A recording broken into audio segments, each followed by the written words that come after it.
ایک چیز اور ذکر کر دوں، ابھی یاد آ گیا اسی کے ضمن میں،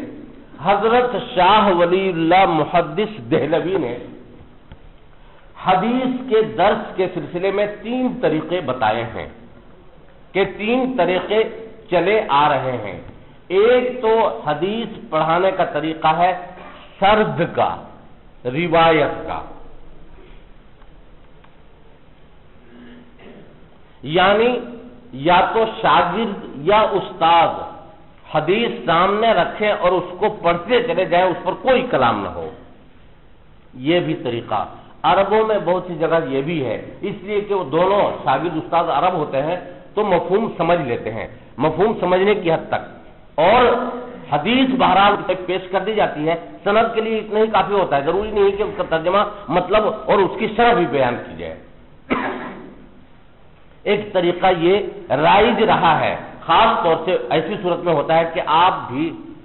عالم ہیں، کسی عالم سے سند حاصل کرنا چاہتے ہیں تو آپ صرف تلاوت کرتے ہیں، وہ جانتے ہیں کہ ان کو حدیث کا مفہوم معلوم ہے۔ یہ ہے طریقہ ایک حدیث درس کا۔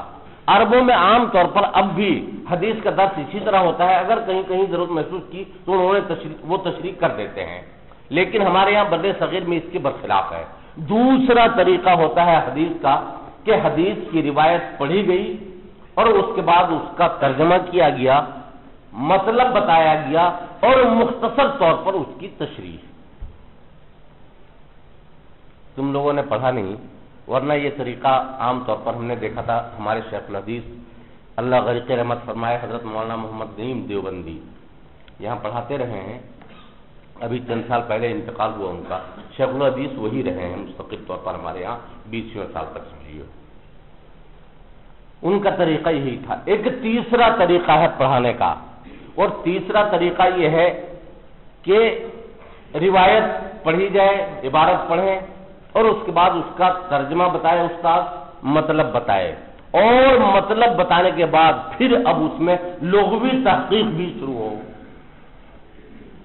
کہ اس لفظ کے یہ معنی، یہاں پر یہ واقع ہے، یعنی نحوی صرفی دونوں اور لغوی تحقیق بھی ہو، اور پھر جو متعلقہ مباحث ہے،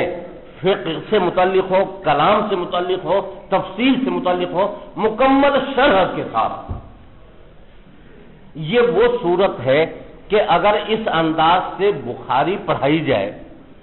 اور روزانہ 1 گھنٹے یا 2 گھنٹے، تو میں سمجھتا ہوں اس کے لیے بھی کم سے کم 3 سال درکار ہو۔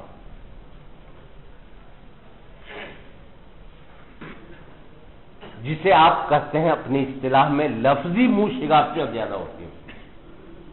یہ طریقہ متکلمین کا بھی ہے، معقولات والوں کا بھی رہا ہے، یہ طریقہ پسند نہیں کیا گیا ہے محدثین کے یہاں۔ ہمارے یہاں جو طریقہ رہا وہ دوسرا طریقہ رہا، اور دوسرے طریقے میں تھوڑی بات کتابوں میں تفصیل مزید ہو جاتی ہے، اور سال کے اخیر میں تو پہلا ہی طریقہ چل جاتا ہے۔ تو حدیث کا مطلب یہ ہے کہ ترجمہ ہو جائے، مطلب پوری طرح سے واضح ہو جائے، اور اس میں جزئی اختلافات ہوں تو وہ بیان کیے جائیں، زیادہ وہ تفصیل کے ساتھ نہیں۔ لیکن بر صغیر کا ایک مزاج یہ بھی ہے، بر صغیر ہند پاک بنگلہ دیش وغیرہ، کہ یہاں سب تقریباً مقلدین ہی بستے ہیں اور سب حنفی ہیں، تو حدیث کا درس ہوتا ہے تو درس کے ساتھ ساتھ اس میں فقہی مسائل پر اور اختلافات ائمہ پر بھی پوری بحث ہوتی ہے۔ وہ حدیث ہے، اس حدیث سے اگر کسی ایک امام کے مسلک کی تائید ہوتی ہے تو اس کا ذکر، دوسرے امام کی نفی ہوتی ہے اگر ان کے مسلک کی تو اس کے لیے دوسرے مستدلات کا ذکر، دوسری کتابوں کی حدیث کے حوالے وغیرہ، اور اس حدیث کا جواب، یہ ساری چیزیں ہوتی ہیں، لیکن یہ بات کتابوں میں۔ یہ بتاؤں گا میں کہ ہمارے یہاں اس طریقے میں بعض کتابوں میں یہ چیز رائج ہے فقہی انداز میں، اور وہی مقبول بھی ہے، اور یہی امتیازی طریقہ بھی ہے